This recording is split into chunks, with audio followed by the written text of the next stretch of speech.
ओम श्री कृष्णाय नमो नमः। गोविंदाय नमो नमः। नारायणाय नमो नमः। वीतराग भय क्रोधा मनमया मामुपाश्रितः। देवो ज्ञान तपसा भूतामद्भावमागतः।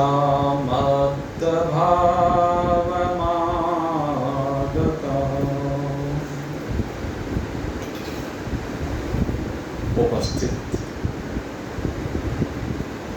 परम सौभाग्यशाली भगवत प्रेमी सज्जन व्यक्ति, आज हम गीता जी के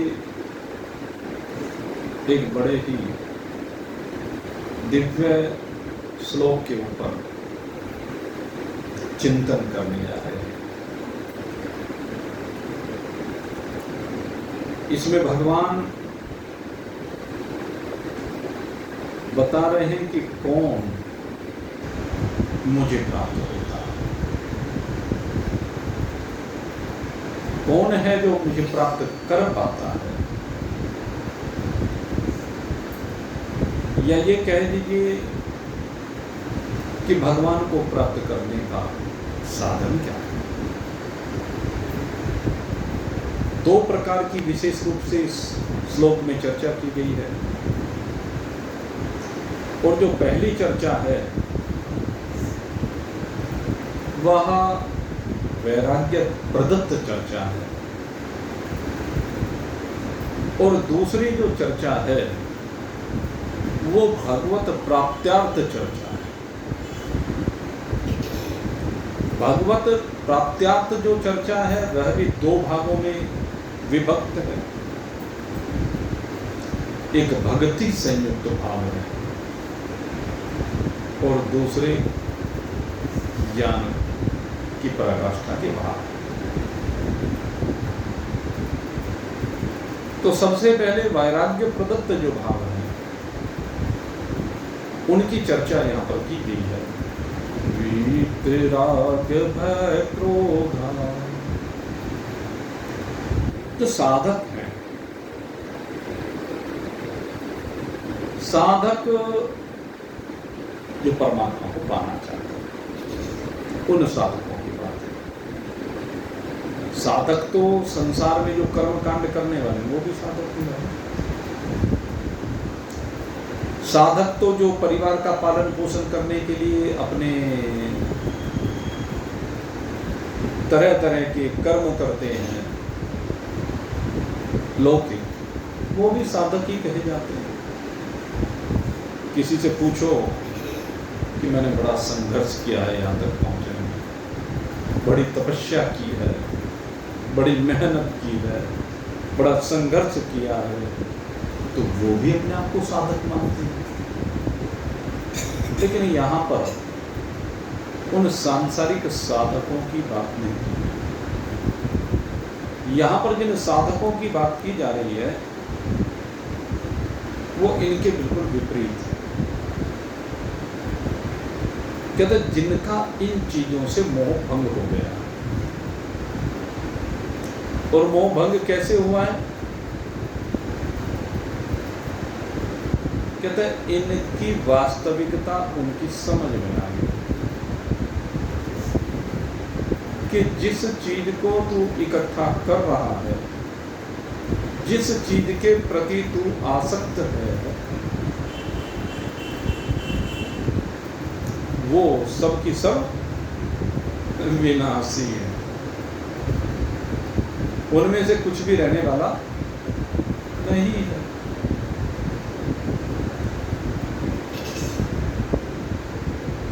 तो संसार की जितनी भी वस्तुएं हैं पंचभूतात्मक है, और जो पंचभूतात्मक है वो जड़ प्रपंच है सारा।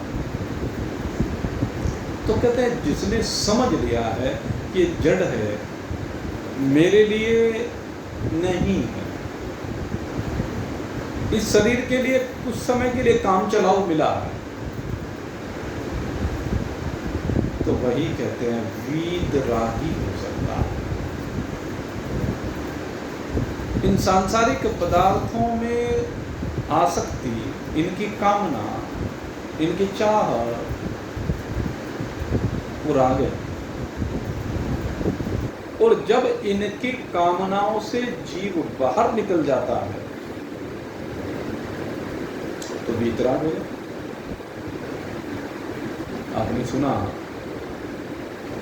हमारे क्षेत्र में बहुत प्रसिद्ध संत है और उनके साथ यही उपाधि लगाई है, वीतराग। परम श्रद्धेय स्वामी कल्याण देव जी महाराज, जहाँ भी आपने देखा होगा कल्याण देव जी महाराज का नाम है, उनसे पहले वीतराग लिखा, अर्थात जिनका संसार के पदार्थों में कोई राग नहीं रह गया, न भोजन में राग रह गया, न वस्त्रों में राग रह गया, न आभूषणों में राग रह गया, न व्यापार में राग रह गया। और चलो ये तो लौकिक चीज है, काम चलाओ नहीं, जिनका शरीर में राग नहीं है। इस शरीर में भी जिसका कोई राग नहीं है उसको कहते हैं वीतराग। अवधूत ऋषभदेव शरीर के भाव से बिल्कुल बाहर हो गए। शरीर के ऊपर किसी ने गंदगी डाली, कोई प्रतिक्रिया नहीं, ढेले मारे, कोई प्रतिक्रिया नहीं, जैसे ढेले को ढेला मारना, मारने वाला भी ढेला, जिससे मार रहा है वो भी ढेला, जिसको मार रहा है वो भी ढेला। जड़ भरत जी कहते हैं, जड़ भरत जी जब कहार बना करके जोत दिए गए पालकी में, और पालकी उलट पुलट हो रही है, राजा रहुगण का शीश टकरा रहा है, तो रहुगण ने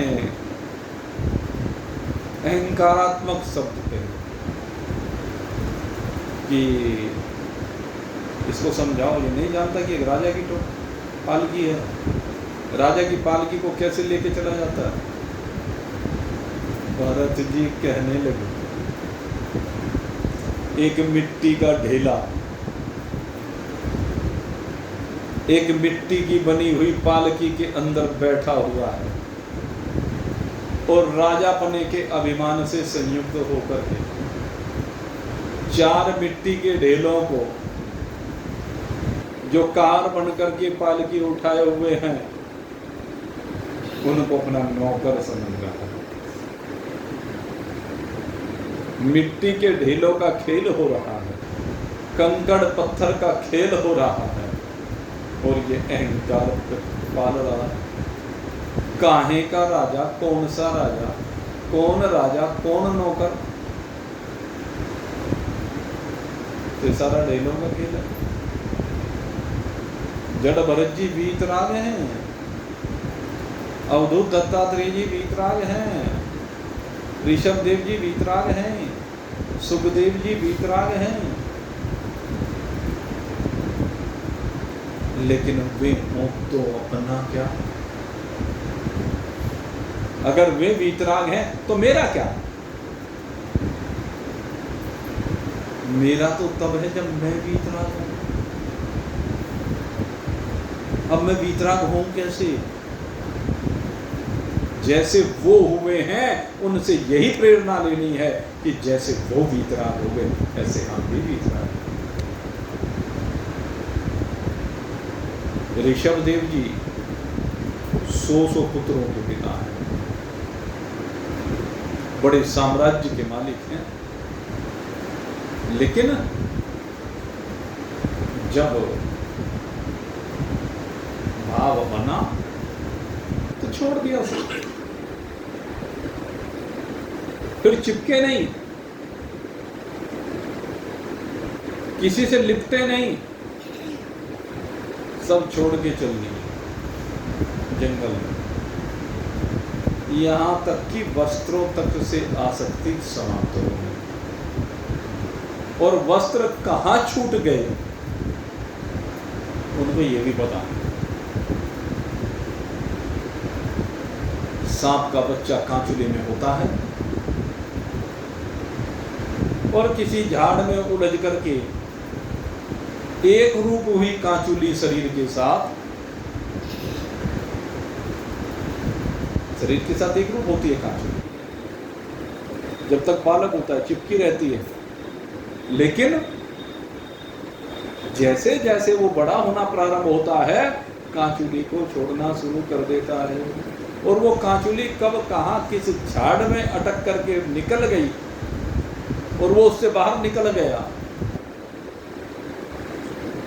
जैसे पता सांप को नहीं चलता है ऐसे वीतराग को पता नहीं चलता है। ये शरीर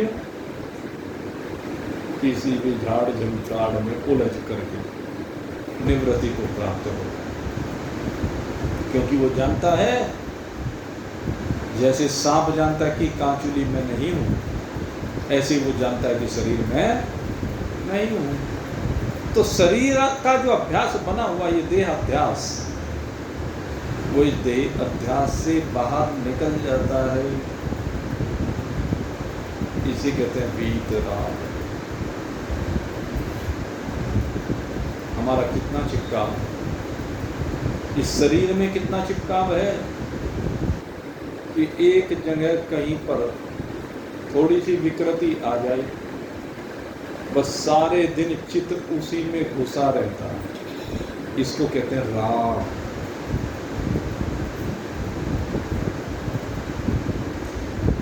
परिवार में एक प्रतिकूल व्यक्ति हो, सारे दिन दिमाग उसी में खपा रहता है, इसे कहते हैं राग। और जब ये मालूम हो जाए कि संसार के जितने भी व्यक्ति उन सबसे मेरा कोई संबंध ही नहीं है, तो इसे कहते हैं वैराग। जब उनसे संबंध नहीं तो उनकी बातों से संबंध नहीं, उनकी क्रियाओं से संबंध नहीं। आकाश में न जाने कितने शब्द हो रहे हैं, हमने किसी से संबंध जोड़ रखा है क्या? हमने केवल उससे संबंध जोड़ रखा है जो हमारे संपर्क में आने वाले जीवों के द्वारा प्रवाहित हुए। उन शब्दों की सीमा से अपने को बाहर निकालिए। ये जो शब्दों की सीमा है, जो चिपक जाते हैं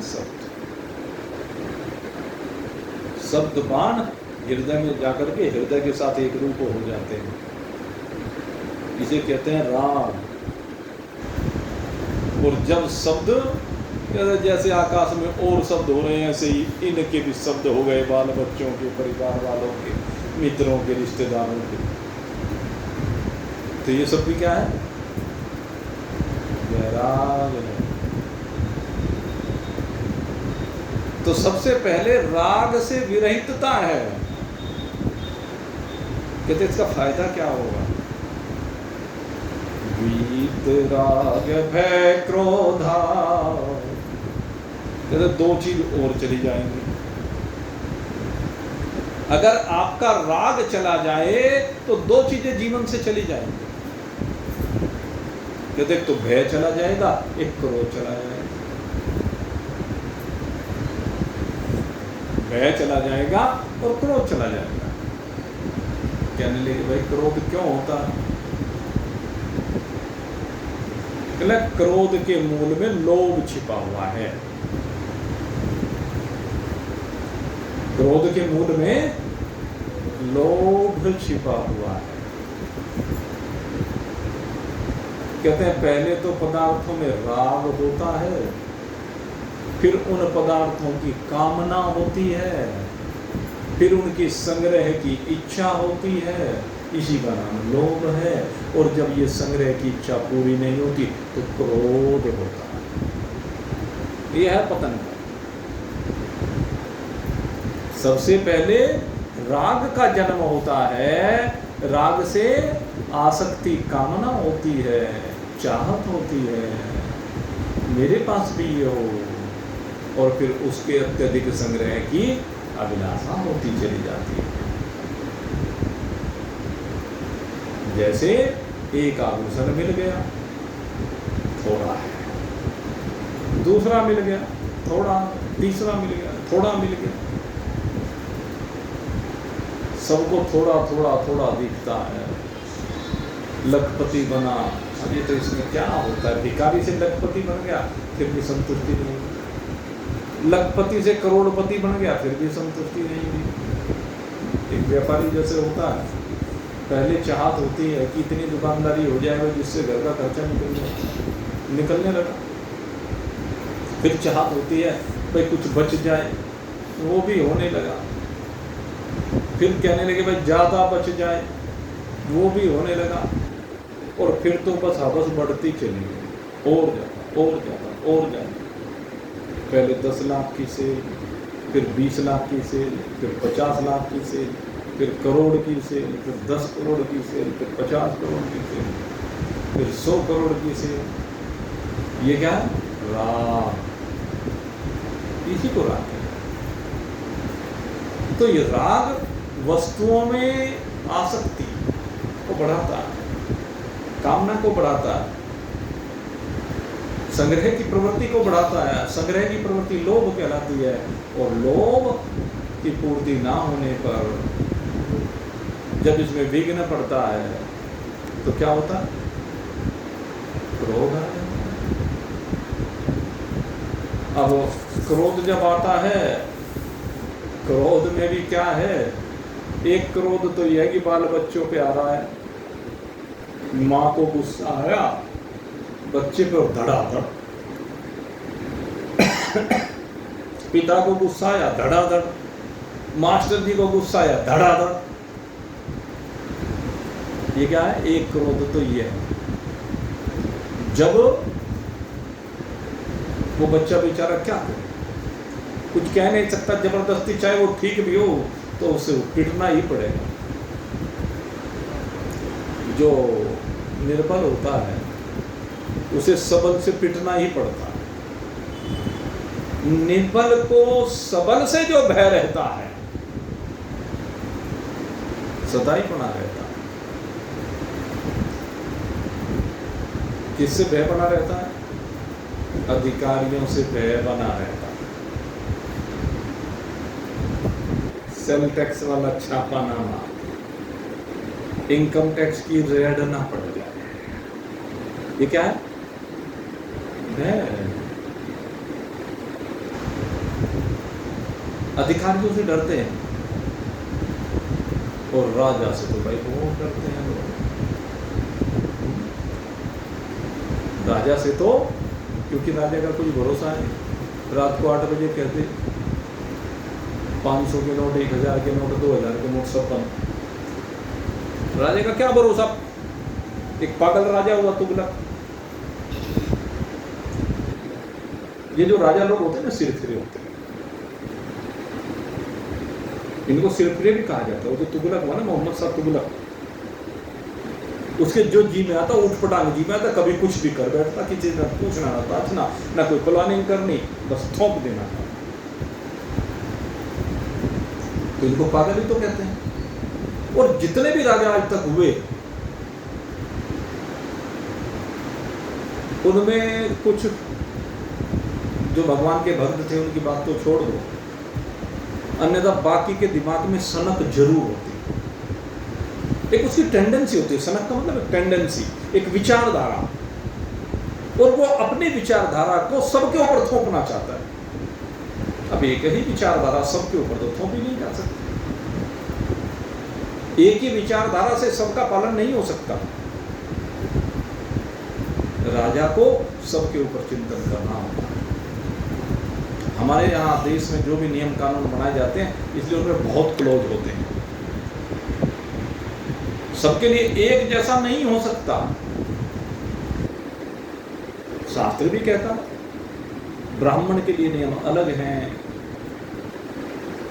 क्षत्रिय के लिए नियम अलग हैं, वैश्य के लिए नियम अलग हैं, शूद्र के लिए नियम अलग। लेकिन कौन से? कहते रहने सहने की विधि के, वहां पर समानता नहीं हो सकती। एक अनपढ़ गंवार मूर्ख व्यक्ति से, जो अनपढ़ भी हो, गंवार भी और मूर्ख भी हो, उससे आप ये अपेक्षा करें कि वो वेदोक्त रीति से भगवान की उपासना कर ले, तो क्या संभव है? कोई महान पुरुष जो शास्त्रज्ञ हो, विद्वान हो, उस मूर्ख के ऊपर इस बात को थोपे कि तो शास्त्रोक्त तरीके से पूजा करेगा,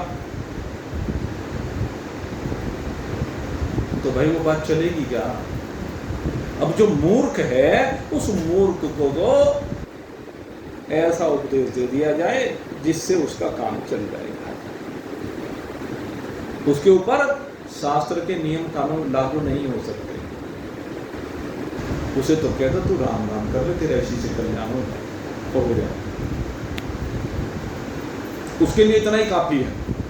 लेकिन जो विद्वान है, शास्त्र की भाषा को समझ सकता है, उसके लिए नियम कानून निश्चित किए गए हैं, उसको नियम कानूनों के अनुसार चलना होगा। तो सब पर एक नियम तो नहीं थोपा जा सकता। घर में किसी दंपत्ति के 4 बच्चे हैं, तो चारों का स्वभाव अलग अलग है, चारों के शरीर अलग प्रकार से बने हैं। उनमें से अगर एक का शरीर विकृत है, तो क्या आप उससे वही काम ले सकते हैं जिसका शरीर स्वस्थ है? Is it possible? No, never. ये कभी संभव नहीं हो सकता कि एक दिव्यांग से आप एक सामान्य आदमी की तरह से काम ले सकें। ये वो अपना प्रारब्ध भोग रहा है, प्रारब्ध के कारण उसको ऐसा शरीर मिला है। एक बच्चा डॉक्टर बन गया, एक इंजीनियर बन गया, एक IAS PCS बन गया, एक विदेश चला गया, एक बड़े शहर में चला गया, और एक जो मूर्ख है, माँ बाप तो उसकी भी चिंता करेंगे। माँ बाप तो उस मूर्ख के लिए भी रोटी का प्रबंध करना चाहेंगे, कहने लगे भाई इसका किसी तरह इंतजाम हो जाए। माँ बाप को तो उससे उनसे ज्यादा प्रेम होगा। माँ बाप की जो सहानुभूति है स्वाभाविक उस मूर्ख की ओर होगी, तो वो प्रयास करेंगे कि इसकी भाई रोजी रोटी का इंतजाम हो जाए। एक मौज ले रहा है, करोड़ों में खेल रहा है, और एक की रोजी रोटी का प्रबंध भी मुश्किल से होगा। तो व्यवस्थाओं को सही तरीके से लेकर के चलना। जो सबल है उसका एक कार्य नहीं है कि वो जो निर्बल है उसको दबाए, और जो कहते हैं जिसका राग चला गया वो सबल से भी डरता नहीं। जड़ भरत जी रोगन से डरे क्या? चिंतन करें, डरे क्या? क्यों नहीं डरे? कह दिया तू भी मिट्टी का ढेर है, ये भी मिट्टी का ढेर है, दोनों मिट्टी के ढेर हैं, तो बह जाता रहा। बह फिर नहीं होगा। किसी व्यक्ति ने छुप करके कोई पाप कर्म किया और उसे शक हो गया कि किसी ने देख लिया, तो भेद खुलने का भय सारी जिंदगी बना है। कभी भेद ना खुल जाए, कभी किसी को पता ना चल जाए तुमने गलत काम किया है, तो भय रहता है। करो मत भाई, ऐसे काम क्यों करो जो किसी के सामने आ जाए तो उसमें फिर शर्मिंदगी हो, नीचा देखना पड़े या दंड पाना पड़े। सारी बातें संभव है। जब ऐसा काम होगा ही नहीं तो भय कैसा? और महान पुरुषों के लिए तो कहा जाता है क्योंकि उनका कर्मों से संबंध ही नहीं होता, उनकी कोई कामना ही नहीं होती है। उनके यहाँ तो प्रकृति के गुणों में बरतने के द्वारा कर्म होते हैं, उनके द्वारा कोई कर्म नहीं होता। महान पुरुषों का कोई कर्म नहीं होता। तो इसलिए कहते उनका भय जाता रहता है। और क्रोध उनको इसलिए नहीं आता है कि जब लोभ भी नहीं है तो फिर क्रोध कैसा? किसी से कुछ चाहिए ही नहीं महान पुरुषों के पतन का ये सबसे बड़ा कारण होता है कि उनकी अपने शिष्यों से चाहत बन जाती है। आपको बता दें, ये मैं आपको बिल्कुल ये अवधूत वाली बात बता रहा हूं। जो अवधूत होते हैं वो कहते हैं कि जो हमारी शिष्यों से चाहत होती है वही हमारा फसाद है। क्या चाहत होती है शिष्यों से? कि शिष्य आए और आकर के मेरी सेवा करे। तो ये जो सेवा का भाव है, महान पुरुषों को अपने अंदर से बाहर निकालना पड़ेगा, नहीं तो सेवा में राग रह जाएगा। और कोई आया, किसी ने आकर के सेवा कर दी, तो उसके प्रति भी राग नहीं होना चाहिए कि भाई ये बढ़िया शिष्य है, ये तो बड़ी सेवा करता है, बड़ा खाने पीने का सामान लेके आता है, बड़े वस्त्र आदि लेकर के आता है, बहुत हमारी आओ भगत करता है। तो अगर यदि ये बात हो गई तो भी राग हो गया। न चाहते हुए भी जब रोज कोई कुछ ना कुछ करने लगे तो क्या होगा? वो शिष्य अच्छा लगने लगेगा, ये राग हो जाता है। यही बीज बोया जाता है, ये बीज है।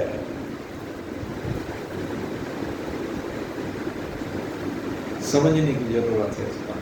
महान पुरुषों में सेवा का भाव, पूज्यता का भाव, सम्मान का भाव ये बिल्कुल नहीं होना चाहिए कि कोई मेरा सम्मान करे। ये चाहत होनी नहीं चाहिए। ये चाहत ये तो राग को दर्शाती है। शास्त्र की बात तो यही है भाई, अब कोई माने या ना माने वो अलग बात है। दिखाऊ लौकिक व्यवहार एक अलग चीज होती है। किसी को प्रेरित करने के लिए, किसी को समझाने के लिए जो बातें कही जाती हैं वो एक अलग चीज है। लेकिन अंदर से किसी से कोई सेवा का भाव नहीं होना चाहिए। हम किसी से सेवा क्यों लें? क्या आवश्यकता है? किसी से मान सम्मान की चाहत क्यों करें? किसी से किसी पदार्थ की चाहत क्यों करें? किसी से किसी वस्त्र की चाहत क्यों करें? किसी से किसी भोजन सामग्री की चाहत क्यों करें?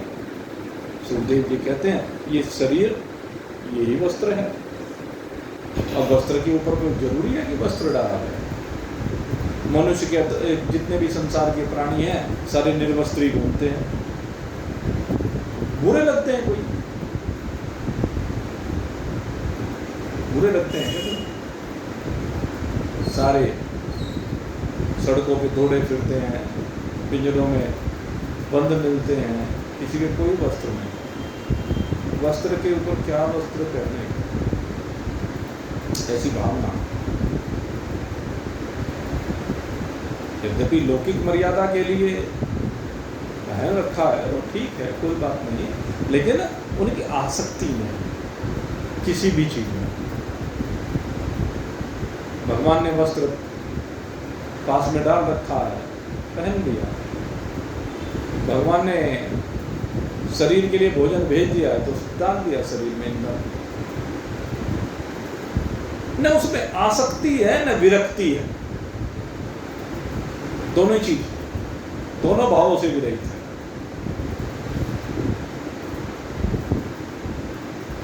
अगर यदि भोजन आ गया तो उससे विरक्ति भी नहीं, वस्त्र आ गया तो विरक्ति नहीं, न विरक्ति न आसक्ति। इन दोनों चीजों से भागेगा। वीत राग देखो, इसी को कहते हैं वीत राग। हर प्रकार का चिपकाव आपका समाप्त हो जाएगा। तो फिर किससे भय लगेगा भाई? राजा से भय कब लगेगा? जब कुछ संग्रह कर रखा हो। जब कोई फकीर है उसे काहे का भय? क्या करेगा राजा? सारा संसार उसका निवास स्थान होता है। चाहे महल में डाल दे, चाहे घर में डाल दे, चाहे झोपड़ी में डाल दे, चाहे जेल में डाल दे, सब चीजों में समता की स्थिति मान पुरुषों की हुआ करती है। और ऐसे महान पुरुषों की मौज हुआ करती है। ऐसे महान पुरुष क्या मौज है उनकी। वाह वाह रे मौज फकीरानी, वाह वाह रे मौज फकीरानी, वाह वाह रे मौज फकीरानी, वाह वाह रे मौज फकीरानी। कभी वो रहते रंग महल में, कभी वो रहते रंग महल में, कभी झोंपड़ी अहीरानी, कभी वो रहते रंग महल में, कभी झोंपड़ी अहीरानी। वाह वाह रे मौज फकीरानी, वाह वाह रे मौज फकीरानी, वाह वाह रे मौज फकीरानी। कभी वो चबते चने चबे, कभी वो चबते चने चबे, कभी लपट ले खीरा दे, कभी वो चबते चने चबे, कभी लपट ले खीरा दी। वाह वाह रे मौज फकीरानी, वाह वाह रे मौज फकीरानी, वाह वाह रे मौज फकीरानी, वाह वाह रे मौज फकीरानी। कभी वो ओढ़े साल दो साल, कभी वो ओढ़े साल दो साल, कभी चदरिया लीरा दी, कभी वो ओढ़े साल दो साल, कभी चदरिया लीरा। वाह वाह रे मौज फकीरानी, वाह वाह रे मौज फकीरानी, वाह वाह रे मौज फकीरानी, वाह वाह रे मौज फकीरानी। मंग तंग के टुकड़े खांदे, मंग तंग के टुकड़े खांदे, चलते चाल अमीरा दी, वो चलते चाल अमीरा दी।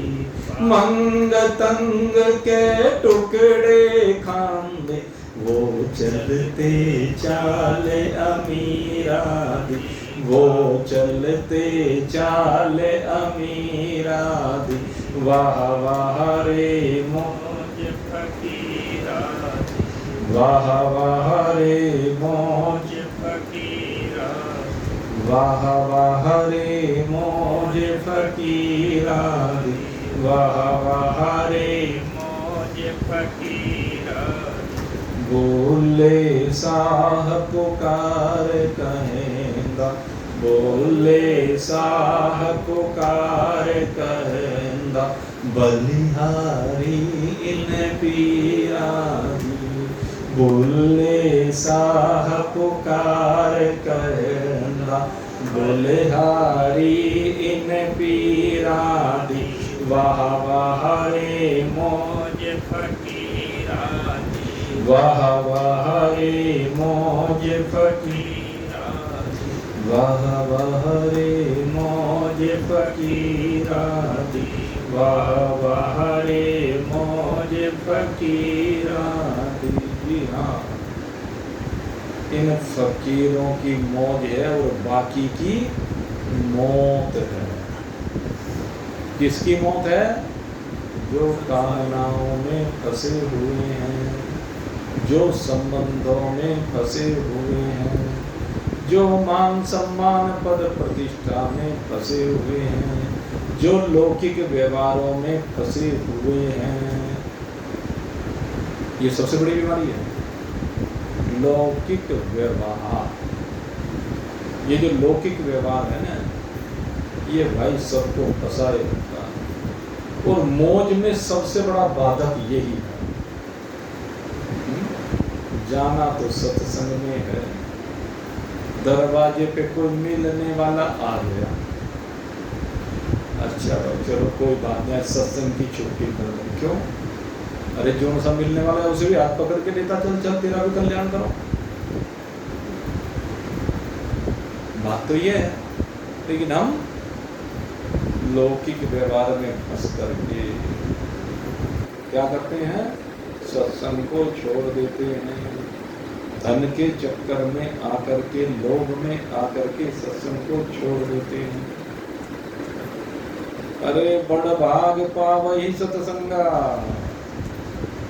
सत्संग तो बड़े भाग से मिलता है। ग्राहक बड़े भाग से नहीं मिलता, धन बड़े भाग से नहीं मिलता, वैभव बड़े भाग से नहीं मिलता, पद बड़े भाग से नहीं मिलता। बताओ कहीं कहा हो तो बता दो। देश का प्रधानमंत्री होना बड़े भाग्य की बात नहीं है, कहीं नहीं कहा, बल्कि क्या कहा है? बड़ भाग पावहि सत्संगा। ये है सत्संग, जो सबसे महत्वपूर्ण है, जिसको मिल जाता है उसका है बड़ा भाग्य, क्योंकि सत्संग से भगवान मिलते हैं।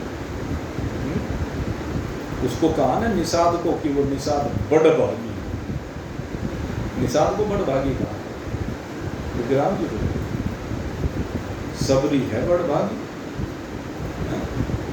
उत्तरा है बड़ भागी। परम भागवत का बड़ भागी की बजाय भागवत में परम भागवत शब्द का उपयोग किया। उत्तरा क्यों? उत्तरा को क्यों कहा? और को छोड़ करके वहां पर उत्तरा को परम भागवत कहते हैं सुखदेव जी। क्यों कहते हैं? क्योंकि उत्तरा किसी दूसरे की शरण में नहीं गई। उत्तरा पर जब विपत्ति आई, किसी दूसरे की शरण में नहीं गई, बस एक भगवान की शरण में गई।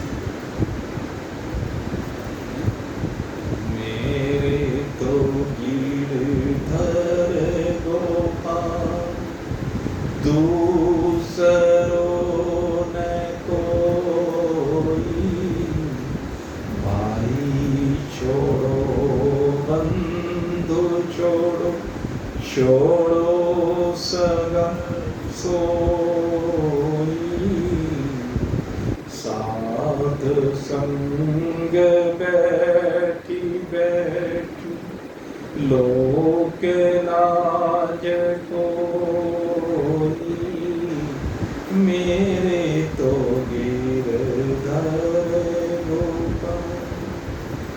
मेरे मित्रों, जब भी विपत्ति आई, सिर्फ दो ही जगह पर जाना चाहिए। सबसे पहले भगवान के दरवाजे पर जाना चाहिए, और अगर भगवान के दरवाजे पर नहीं जाते तो भगवान के दूतों के दरवाजे पर जाना चाहिए।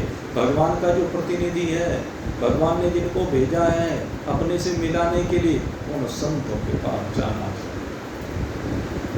और कहीं भी जाओगे तो क्या होगा? निराशा नहीं, आशा ही परम दुख, नैराश्यम परमम सुख। संसार से सब आशा छोड़ दीजिए। आशा एक राम जी से, दूजा नाता छोड़ दे, नाता एक राम जी से, दूजा नाता तोड़ दे। ये है वीत राग है रोग। तो आज थोड़ा सा इस विषय के ऊपर चर्चा करने का प्रयास किया है। कल फिर भाई आपकी सेवा में उपस्थित हूँ। हम यहीं पर आज के सत्संग को विश्राम दे रहे हैं।